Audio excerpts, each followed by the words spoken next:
Prej më shumë se 2 muaj shati Boshaj në Bashkinë Kolonjë për përballet me një situatë që banorët e cilësojnë katastrofike. Tufa të mëga karkalesesh kanë pushtuar arat, kopshtet e pemtarit, duke dëmtuar pothuajse çdo kulturë bujqësore. Yonxha, perimet, drithërat, rrushi, lajthit e bimët furagjere janë ndër kulturat më të prekura. Fermerët thonë se dëmet janë të mëga, e se rrezikojnë të mbeten pa prodhim për familjet e pa ushqim për bagëtit gjatë dimrit. Ata shprehen se ky është viti i tretë ragazi që përballen me të njëjtin problem, ndërsa pretendojnë se ndërhyrjet e drejtanishme nuk kanë ngrënë rezultat. Banorët kërkojnë që institucionet të ndërhyjnë me njëherë për të frenuar përhapjen e karkalesit e të vlerësojnë dëmet e shkaktuara. Njëri prej banorëve, Ylli Mërteza, tregon se dëmet janë përhapur në pothuajse të gjitha kulturat bujqësore. E shpreh se nëse situata vazhdon do të humbasë prodhimin e lejthive. Ai thotë se banorët kanë kërkuar ndihmë, por sipas tij, deri tani nuk kanë marrë zgjidhje. Këtu është vërtet gjendja kritike me punën e karkalesit. Kemi është viti i tretë ky radhazi që neve po na bëhet ky dëm. Ka bërë dëm shumë të madh.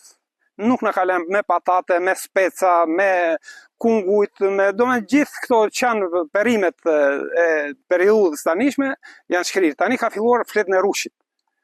Po dhe lajthin. Unë kam 500 lajthi këtu. Dëmi do të jetë kolosal.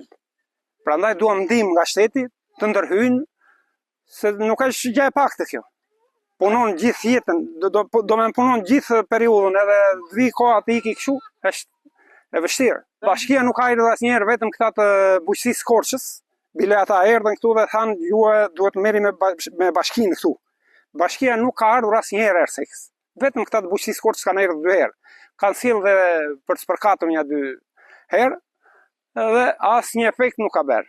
Ja ju e pat dhe vetë. Fermerët tregojnë se dëmi nuk kufizohet vetëm tek plogjimet që shiten në treg, por prek edhe rezervat ushqimore që familjet përgatisin për dimër. Ata shprehin se janë të shqetësuar edhe për mungesën e bazës ushqimore për baktit, pasi sipas tyre karkalesi ka dëmtuar sipërfaqe të tëra me Yonxhe e Barishte. Me tonë të ashpra Agron Myrteza i shpreh pakënaqësinë ndaj institucioneve vendore, duke pretenduar se nuk ka pasur reagim ndaj situatës e se banorët kanë mbetur të vetëm përballë dëmeve. Ne karkalesi vetëm ai është, po erdhi karkalesi vetë kryetari i bashkisë.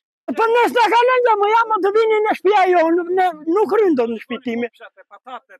Të tëra gjerat, më me Yonxhe, më me të shera që kanë bje mistra tani, ka ju pasullin e mbaroj të tëra, nuk kanë betur gjeta në qërtë të fërë. Ka preshu, po ajo dhe për 10 dit nuk lesë në gjë. Po tani neve kërkojmë këtë, tani këtu kërkojmë dëmë shpërblim në gjithë këta që kanë bjellë më shumë, sepse ja, po të thotë vëllaj, se nuk është puna atje, po ku mund të gjeje zajrene blegtorisë të tëra, se ne nuk duam na të plejnë shpijemi, një bukë më 3 ditë duam të bëvlaj, neve nuk kërkojmë qeveri në këto gjera. Po këta të kenë tup të vinë angazhohen, vjen kryetari bashkisë këtu edhe tani nuk del fare. I vajta unë me vëllain atjere, çfarë do të them, neve jemi njerëz. Edhe kur vejmë që na pret në bashki, na nxjerr të tërve për jashtë, na ul aty në post ullet në karrikeve të qarkin një ajus të pret një në zyrë, mor. Ne kemi pasur kryetar bashkie, po kanë qenë të nderuar për neve këtu. Po kjo është fytyra me poshtër që ekziston. Nuk ta them unë, po të ta thonë të tërë këta. Ky nuk e ndërësojnë, ky është për ashtu, mo, për të rënë fizamonikës, për të fotografuar, si më fotografoni mua, ta shkëndoj. E tani, në mbaruam si njerë, thotë, po turpi bostë, edhe që të vinë e gazetarë, gjuna Perëndia, mor, për këta pleq që kanë betur këtu. Ege banorët e tjerë thonë se situata po bëhet çdo ditë më e rëndë. Ata shprehen se nuk dinë se do të përballen dimrin, pasi prodhimi që sigurojnë për konsumin familjar e për bagtit të dëmtuar pothuajse plotësisht. Lulita Aleli tregon se familjet e fshatit jetojnë kryesisht me pensione e me të ardhurat nga bujqësia. Sipas saj, dëmi kulturave i vendos ata përballë vështirësive të mëdha ekonomike. Në rast të parë ju faleminderit për thirrjen që bëm dhe na përgjigjet, dije thirrëm sot erdhët këtu. E dyta është punë e karkalesit se kemi me këta të mbjell Yonxhe dhe prodhime drithëra të tjera dhe asgjë nuk kemi për të futur brenda. Po mundohemi tani ta mbrojmë në përkofshat që kemi, jo domatin, jo piperkën, fruta perimet që kemi tëra për të dalë të dimri dhe bëharim bashkë. Ku do vem neve?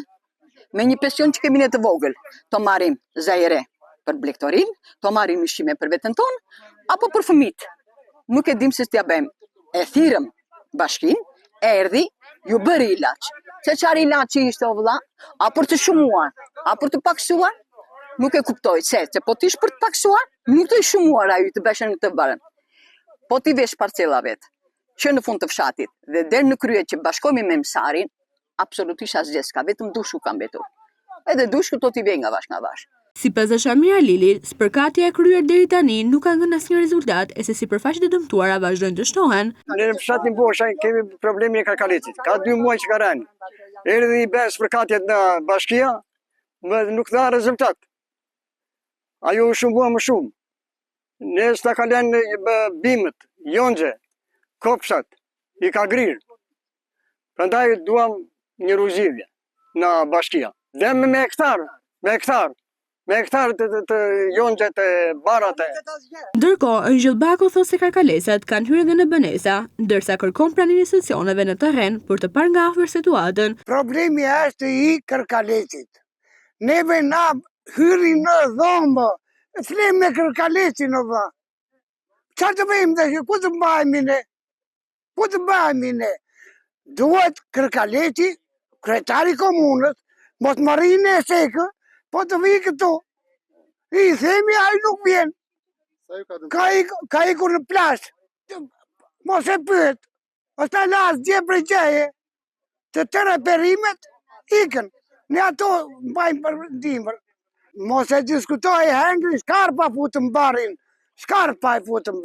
Po si do t'ja bënë? Po të hanë ata, po hengri, se hengri qarë t'i bëjmë neve. Qa t'u bëjmë? As një, more, s'ka shkelur as një. I kanë lajmëruar dhe nuk kanë ardhur. Nuk e di, nuk e di se çfarë mendje ka.